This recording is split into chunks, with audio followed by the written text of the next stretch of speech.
Not yet, but we're still looking, actively looking.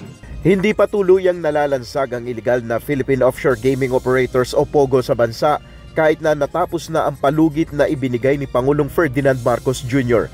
Ayon kay Department of the Interior and Local Government Secretary John Vic Remulla, patuloy ang kanilang paghahanap sa mga natitirang nag-ooperate sa POGO sa bansa.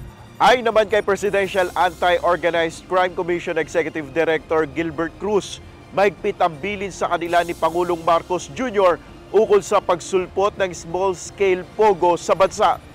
Yung direksyon na binigay ng ating mahal na Pangulo na sinabihan niya ang ating DILG, si SILG John Vic Remulla na paggalawin na yung ating mga local government units at ipamonitor na itong mga small-scale POGO operations na ginagawa doon sa iba't ibang lugar dito sa Pilipinas. So yun ang doon tayo nakatutok ngayon. Ayon sa PAOK, 80% sa 400 POGOs na kanilang minomonitor ay tuluyan ng tumigil sa operasyon. Sa kabila nito, may natatanggap ang PAOK ng mga sumbong ukol sa pinaghihinalaang paglipat sa guerrilla operation ng POGO.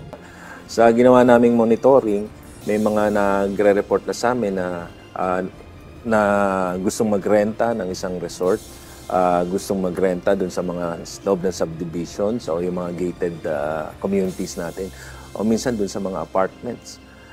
Gusto nila yung mga ganon na masosolo nila yung lugar at sila-sila lang. Isa pang lugar na mahigpit na binabantayan ng mga otoridad ay ang Visayas Region bukod sa Northern Luzon na maaaring tatakbuhan ng iligal na POGO. Meron po tayo mga monitoring na ginagawa and yun nga, nakatutok din tayo sa Visayas kasi may mga reports tayong na natatanggap na naglipat. Sa ngayon, aabot na umano sa 27,000 POGO workers ang napaalis na ng bansa habang patuloy ang paghahanap nila sa iba pang posibleng nagtatago sa bansa. Nel Maribuhok, UNTV News and Rescue, Diyos ang aming sandigan, serbisyo publiko ang aming pinahalagahan.